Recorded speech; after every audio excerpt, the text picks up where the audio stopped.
Hello kids, so my self Kapil Jain. तो आज आपका जो 12th के स्टूडेंट्स जो 12th का एग्ज़ाम दे चुके हैं और जो रिपीटर स्टूडेंट्स हैं जो इस साल एग्ज़ाम के लिए अपीयर होने वाले हैं, उनके लिए हम लोगों ने कोर्स स्टार्ट किया। एंड आप कह लीजिए लकीली या अनलकीली आज के दिन ही HRD मिनिस्टर जी ने अपने नीट के और JEE के डेट्स अनाउंस किए हैं। तो जैसा आप लोगों ने सुना होगा, जो JEE का एग्ज़ाम है अपना वो 19 से 25 वाले वीक में होने वाला है, जुलाई मंथ में, और 26 ऑफ जुलाई को नीट के डेट्स अनाउंस हुए हैं। तो ये डिसीजन कोइंसिडेंस, क्योंकि जो अपना कोर्स था वो हम लोगों ने 3-4 दिन पहले ही अनाउंस किया। डिसीजन कोइंसिडेंस कि आज के दिन ही हमारा कोर्स भी स्टार्ट होने वाला है। तो पहले तो मैं आपसे कुछ बात करना चाहूँगा रिगार्डिंग द strategy कि what should be your strategy towards your preparation from now on. So currently today is 5th of May और एग्जाम आपका होने वाला है 26 of July, right? So you have more than 2 months. You have more than 2 months. अभी मैंने cut पिट के हम लोग 2 months मान लेते हैं। ऐसा मैं अज्यूम करके चलता हूं कि आपने अभी तक जब से लॉकडाउन हुआ तब से अप्रोक्सीमेटली 2 महीने पूरे हो चुके हैं। आपने अपना सिलेबस एक बार गो थ्रू किया होगा। अपने जो कंबाइंड टेस्ट सीरीज चल रहा था IIB, PV physics and Sadhana academy, आपने सीरियसली वो टेस्ट अटेम्प्ट किए होंगे। अभी जिन लोगों ने नहीं भी किए, जिन लोगों ने किए हैं उनको तो डेफिनेटली पता है कि क्या बेनिफिट हुआ है। जिन लोगों ने नहीं भी किए हैं उनके पास भी अभी मौका है, ठीक है। लेकिन रिक्वायरमेंट है कि आपको आज से ही शुरू करना होगा और हमारे शेड्यूल के अकॉर्डिंग चलना होगा। अगर आप ट्रस्ट करते हैं, जो कि आपको होना चाहिए, PV सर का नाम, PV फिजिक्स क्लासेस का नाम काफी सालों से है और वो काफी अच्छे रिजल्ट्स देते भी आए हैं, ठीक है। तो आपको उनकी स्ट्रेटजी और उनके जो भी सुझाए गए सुझाव है उनके ऊपर अमल करना चाहिए और उसी के अकॉर्डिंग अपनी प्रिपरेशन को आगे बढ़ाना चाहिए। तो आप हम पे छोड़ दीजिए कि कोर्स कैसे कवर होगा। मैं आपको कुछ हाइलाइट्स दे देता हूं इस कोर्स के। देखिए, वैसे भी आप पढ़ चुके हैं, मैं भी जानता हूं कि बार बार वापस से वही चीज पढ़ाना इट्स बोरिंग, ठीक है। बोरिंग हो जाता है बच्चों के लिए, लेकिन पढ़ना पड़ेगा, रिवीजन करना पड़ेगा। लेकिन इस बार अपने रिवीजन का तरीका बिल्कुल एंटायरली डिफरेंट होगा। मैं एक बार क्विक गो में सारे कॉन्सेप्ट्स आपके सामने प्रेजेंट करूंगा, एक एक चैप्टर को लेके, ठीक है, क्विक गो में। उसी के साथ साथ हमारे नेक्स्ट डे हम लोग उसके ऊपर प्रॉब्लम्स, आज जैसे मान लीजिए मॉर्निंग में मैंने आपको एक कॉन्सेप्ट का वीडियो आपके लिए अपलोड किया, उसी दिन इवनिंग में एक ओनली क्वेश्चन, बहुत ही अच्छे questions, not regular type of questions. Regular type of questions आप कर चुके हैं, साल भर किए हैं, टेस्ट सीरीज में भी कर चुके हैं। Now it's the time to raise the bar, ठीक है। एक सर्टेन लेवल तक जाने का टाइम आ चुका है ये। तो वो बहुत अच्छे टाइप के क्वेश्चन हम लोग करेंगे। अभी कुछ लोग फिर से अपना दिमाग लगाएंगे और बोलेंगे सर नीट में आएंगे क्या? अरे बेटा, आपसे ज्यादा एक्सपीरियंस है यहाँ के टीचर्स को, उनको पता है क्या करवाना है क्या नहीं करवाना। सो अगर आप ट्रस्ट कर रहे हैं तो पूरा कीजिए, नहीं कर रहे हैं तो मत कीजिए। ट्रस्ट कभी भी आधा कम ज्यादा 60-70% नहीं होता है, या तो वो होता है या वो नहीं होता है। तो अगर आपने डिसाइड किया है कि हाँ सर पे ट्रस्ट करना है, सर अच्छा रिजल्ट लाके देंगे, तो पूरा 100% फेथ रखिए। जितना करवाया जा रहा है, जिस सीक्वेंस में करवाया जा रहा है, उसी सीक्वेंस में करिए। तो यहाँ पे हम लोग, मैं खुद आपको क्वेश्चन सॉल्व करवाऊंगा, PV से टॉपिक वाइज आपको क्वेश्चन सॉल्व करवाएंगे। उसके बाद शाम तक आपके पास एक प्रैक्टिस क्वेश्चंस का शीट भी आ जाएगा जिसमें ज्यादा क्वेश्चन नहीं होंगे। I don't believe in giving 50-100 questions and then आप करो ही नहीं उसको। 10 क्वेश्चन मैं दूंगा, 10 करने हैं आपको, ठीक है। वो 10-10 क्वेश्चन कर करके आप यकीन मानिए 2 महीने 60 डेज 600+ क्वेश्चंस हो जाएंगे और बहुत अच्छे क्वेश्चंस होंगे, बहुत ही अच्छे क्वेश्चंस होंगे। एक क्वेश्चन अपने आप में 3-4 कॉन्सेप्ट्स को कैरी करेगा, कंटेन करेगा। तो ये हो गई पहली बात। साथ में आपको शॉर्ट नोट्स भी प्रोवाइड किए जाएंगे। अभी वो नोट्स ऐसे नहीं होंगे कि हम आपको डेरिवेशन दे रहे हैं, वो डायरेक्टली रिजल्ट्स होंगे, बट इन डिफरेंट मैनर कि कौन सी ईयर में वो क्वेश्चंस अपीयर हुए हैं, कौन से ईयर में वो क्वेश्चन अपीयर नहीं हुए। तो यकीन मानिए 2 महीने 60 डेज पूरा फिजिक्स का सिलेबस करवाने की रिस्पॉन्सिबिलिटी मैं लेता हूं, जीरो से उठा के आपको उस लेवल तक कि आपको फिजिक्स में एग्जाम के दिन कोई भी क्वेश्चन ऐसा नहीं लगेगा जो कि आपको ऐसा लगे, फील हो कि ये मेरे आंखों के सामने से नहीं निकला है। वन वे और अनदर वे किसी एक ना एक तरीके से वो आपके आंखों के सामने से गारंटीड डेफिनेटली निकला होगा। बशर्ते कंडीशन यह है कि आपको फुल डेडिकेशन देना है यहाँ पे, ठीक है। फुल डेडिकेशन देना है, कंप्लीट प्रिपरेशन करना है।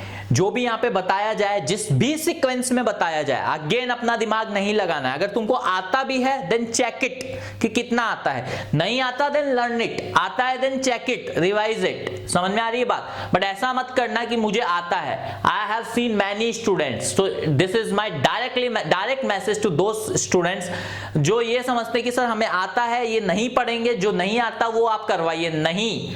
क्योंकि अब जो होने वाला है यहाँ पे, जिस सीक्वेंस में चैप्टर्स कवर होने वाले हैं वो कंप्लीटली इंटरलिंक्ड होंगे, कंप्लीटली इंटरलिंक्ड होंगे। मैं पहले इलेक्ट्रो पढ़ाऊंगा, करंट पढ़ाऊंगा, मैग्नेटिज्म पढ़ाऊंगा, उसके बाद उन तीनों का लिंकिंग करवाऊंगा आपको कि देखो इन तीनों को लिंक करके कैसे क्वेश्चन बनते हैं। एक क्वेश्चन में तीनों चैप्टर की झलक देखने को मिलेगी आपको। तो अभी चैप्टर करने का समय गया, ठीक है। चैप्टर करने का समय हम लोग साल भर कर चुके हैं। आपको चैप्टर पढ़ाया जाता था, आपने क्वेश्चन सॉल्व कर लिए।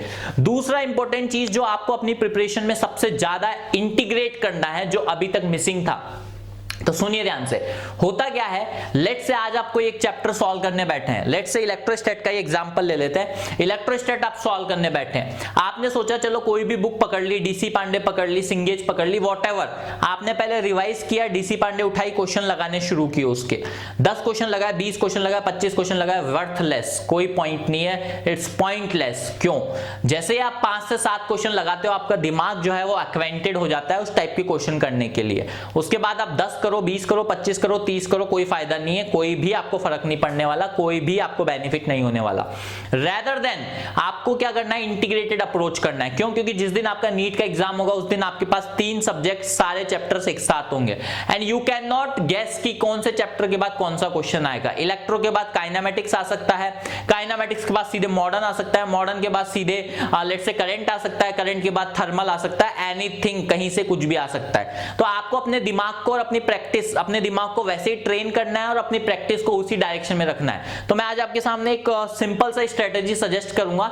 This strategy was given by my teacher Ashish sir during my preparation and it did wonders for me, it worked for me. इस स्ट्रेटजी पे मैं चला और मेरे को बहुत अच्छे मार्क्स मिले फिजिक्स में अपने जेई के टाइम पे, और लिटरली ये वर्क करती है। I have tested it on many students. So आपको क्या करना है, देखिए यहाँ पे आपको 5 चैप्टर उठाने हैं, ठीक है। एग्जाम्पल के तौर पे लेट से मैं 5 चैप्टर ले लेता हूँ। लेट से मैं थर्मल फिजिक्स एक उठा लिया, ठीक है, थर्मल फिजिक्स। अब थर्मल फिजिक्स में भी बहुत सारे हैं, तो मान लीजिए थर्मल फिजिक्स में हम लोगों ने केटीजी ले लिया, ठीक है, थर्मल फिजिक्स से केटीजी ले लिया। फिर इधर मान लीजिए काइनेमेटिक्स ले लिया, क्या ले लिया, काइनेमेटिक्स ले लिया। काइनेमेटिक्स में 1D 2D दोनों ले लिया, ठीक है, 1D + 2D दोनों ले लिया। ये एग्जाम्पल दे रहा हूं मैं आपको। फिर मान लीजिए इधर काइनेमेटिक्स के साथ एक अब हम लोगों ने आसान सा वर्क पावर एनर्जी ले लिया, क्या ले लिया, वर्क पावर एनर्जी, ठीक है, वर्क पावर एनर्जी ले लिया, ठीक है। ये तो हो गए 11 के चैप्टर्स। फिर हम लोगों ने लेट से इधर से एक इलेक्ट्रोस्टैट ले लिया, ठीक है, इलेक्ट्रोस्टैट ले लिया। अब इलेक्ट्रोस्टैट अपने आप में भारी हो जाता है, तो एक हल्का सा चैप्टर उठा लो, तो ईएम वेव्स उठा लो, ठीक है, ईएम वेव्स उठा लो। तो अब आपके पास 5 चैप्टर का बंडल बन गया। कितना बंडल बन गया, कितने चैप्टर्स का बंडल बन गया आपके पास, 5 चैप्टर्स का बंडल बन गया। तो अभी आपके पास नीट में 45 क्वेश्चन आते हैं, ठीक है, ये तो सबको पता है ना, कोई डाउट है क्या किसी को अभी तक भी इसमें? नहीं है। 45 क्वेश्चंस आते हैं। अभी आपको 45 क्वेश्चन करने के लिए अगर मैं बोलूं, फिजिक्स को आपको मिनिमम 1 आवर डेडिकेट करना ही पड़ेगा नीट में, ठीक है, उससे कम नहीं चलेगा। मतलब 1 आवर में आपका क्वेश्चन पेपर सॉल्व करने से लेके OMR तक भी आ गया। आप सपोज करो 45 क्वेश्चन है, आपके पास 5 चैप्टर है, तो आप क्या करो, 45 क्वेश्चन को 9 पार्ट्स में, मतलब 5 डिवाइड कर दो, तो 9 क्वेश्चन हर चैप्टर के हिस्से में आते हैं। तो इसमें 9 क्वेश्चन आ गए, इसमें 9 क्वेश्चन आ गए, इसमें 9 क्वेश्चन आ गए, ठीक है, इसमें 9 क्वेश्चन आ गए। अभी ईएम वेव छोटा है लेकिन ठीक है, पहले गो के लिए 9 क्वेश्चन। अब आप क्या करो कि 9 क्वेश्चन, कोई भी बुक पकड़ लो, लेट से सिंगेज पकड़ लो, डीसी पांडे पकड़ लो, आपको जो अच्छी लगती है। तो लेट से सिंगेज या फिर डीसी पांडे, यही 2 स्टैंडर्ड बुक है जो आप सॉल्व करते आए हैं, ठीक है, मैक्सिमम 90% प्रजा यही सॉल्व करती है। सिंगेज सॉल्व करती है, डीसी पांडे जी सॉल्व करती है। किसी के पास एररलेस हो तो एररलेस भी सॉल्व कर सकते हो, कोई दिक्कत नहीं। अरे किताब पे फर्क नहीं पड़ता है, सारी किताबों में सेम टाइप के क्वेश्चन है, कोई अलग नहीं है, सारे क्वेश्चन एक जैसे ही है, कोई खास बात नहीं है।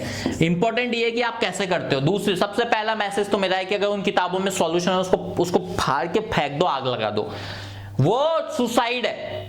आपने क्वेश्चन देखा, आपको नहीं आया, आपने पीछे पलट के सॉल्यूशन देख लिया, you have committed suicide at that point, concept आपने किल कर दिया, तो सॉल्यूशन तो देखना ही नहीं है। टीचर है ना आपका, आपके टीचर आपका सॉल्यूशन है, तो इसलिए ये जो टेंडेंसी आपकी सॉल्यूशन देख के क्वेश्चन कॉन्सेप्ट लर्न करने की बहुत घटिया टेंडेंसी है, इसको आज के आज एलिमिनेट करो। 2 महीने 2.5 महीने नीट से पहले सुधार लो इस आदत को। तो सिंगेज उठा लो, डीसी पांडे उठा लो, उसमें से इन चैप्टर में से क्वेश्चन टिक कर लो, रैंडम क्वेश्चन टिक कर लो, 9 क्वेश्चन इसमें से 9 क्वेश्चन, इसमें से 9 क्वेश्चन, इसमें से 9 क्वेश्चन, इसमें से 5, उस किताब को साइड में, उस किताब को सामने रखो। उसके बाद ऐसा करो, पहला क्वेश्चन यहां से किया, फिर अगला क्वेश्चन यहां से, अगला क्वेश्चन यहां से, अगला क्वेश्चन यहां से, अगला क्वेश्चन यहां से, तो ऐसे करके राउंड हो गया। तो आपका दिमाग क्या करेगा, पहले थर्मल फिजिक्स का क्वेश्चन हुआ, इमीडिएटली आपके दिमाग ने शिफ्ट किया काइनेमेटिक्स पे, उसके बाद इमीडिएटली आपके दिमाग ने शिफ्ट किया वर्क पावर एनर्जी पे, उसके बाद आपके दिमाग ने शिफ्ट किया इलेक्ट्रोस्टैट पे, उसके बाद आपने दिमाग में शिफ्ट किया ईएम वेव्स पे। तो ये जो शिफ्टिंग है, इससे आपको बहुत फायदा होगा, आपका दिमाग जो एक्वाइंटेड होगा। तो ये स्ट्रेटेजी अपनाना। अगर 1-1 क्वेश्चन टाइम लग रहा है आपको बुक पलटने में, खोलने में, तो आप 1-1 की जगह 2-2 भी कर सकते हो कि 2-2 क्वेश्चन का सेट लगा लिया, 2 क्वेश्चन यहां से कर लिए, 2 क्वेश्चन यहां से कर लिए, 2 क्वेश्चन यहां से कर लिए, 2 से ज्यादा मत करना, ठीक है? क्योंकि कभी भी पेपर में आपको एक साथ 2 क्वेश्चन एक चैप्टर के देखने को नहीं मिलेंगे, मैक्सिमम 2 मिल सकते हैं, 2 से ज्यादा कभी भी नहीं मिलेंगे, इसलिए 2-2 क्वेश्चन के सेट लगा के कर लेना, ठीक है? तो ऐसे स्ट्रेटेजी करना। और दूसरी बात, आपको 1 घंटा मिलता है 45 क्वेश्चन करने को नीट के दिन, तो यहां पे आप अपने आप को रिस्ट्रिक्ट रखना 50 मिनट्स तक, ठीक है? कितने मिनट्स तक? 50 मिनट्स तक। 50 मिनट्स में अंदर अंदर करना है आपको, 10 मिनट का बफर टाइम रखना आप, ठीक है? 10 मिनट का बफर टाइम रखना आपको। 50 मिनट्स में 45 क्वेश्चन, 45 क्वेश्चन इस सीक्वेंस में करने हैं किसी भी तरीके से, यही एक तरीका है, इससे आपके मार्क्स बढ़ेंगे। चाहो तो बाकी सब्जेक्ट में भी अपना सकते हो ये स्ट्रेटेजी, ये डेफिनेटली वर्क करेगी, मेरे लिए वर्क की थी तो आपके लिए भी करेगी।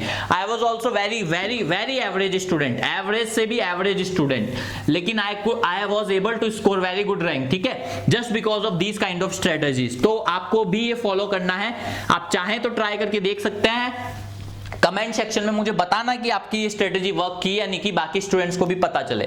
तो ये था हमारा कि आपको प्रिपरेशन कैसे करना है, अभी आगे के टाइम को कैसे यूटिलाइज करना है। खुदा का शुक्र मानिए, भगवान का शुक्र मानिए कि आपको ये समय मिला है। ये कोरोना की वजह से दुनिया को बहुत ज्यादा नुकसान हुआ है, हर ह्यूमैनिटी के हर हिस्से को बहुत ज्यादा नुकसान हुआ है, लेकिन आपको इसमें भी पॉजिटिव ढूंढते हुए ये सोचना है कि हमें टाइम मिला।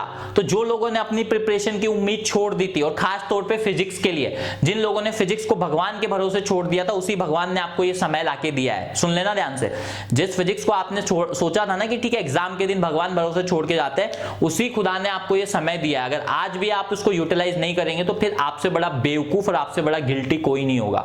सो set your priorities, set your priorities. मैं फिर बोल रहा हूं, डोंट डिस्क्रिमिनेट बिटवीन सब्जेक्ट्स।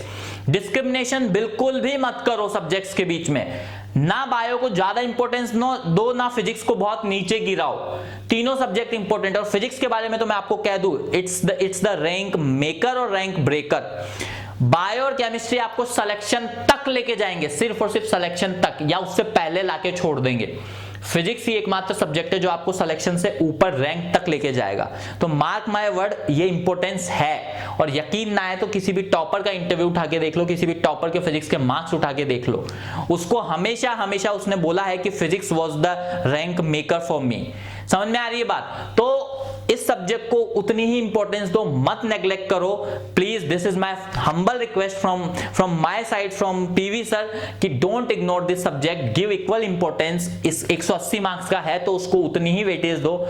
यही सब्जेक्ट है जो आपको रैंक दिला सकता है। सो आज से इलेक्ट्रोस्टैट में स्टार्ट कर रहा हूं एक क्विक रिवीजन के फॉर्म में। इस वीडियो लेक्चर के बाद आपको इलेक्ट्रोस्टैट का लेक्चर देखने को मिलेगा। So thank you, best wishes, time को बेस्ट यूटिलाइज करना, भगवान का थैंक्स करना। आपको डेट अनाउंस हुए हैं, अनसर्टेनिटी खत्म हो गई है, अभी नई एनर्जी के साथ फिर से मिलते हैं, स्टार्ट करते हैं। और जब आप आओ तो एक अच्छे पॉजिटिव रिजल्ट्स के साथ हमारे सामने आओ, हमारे पास आओ।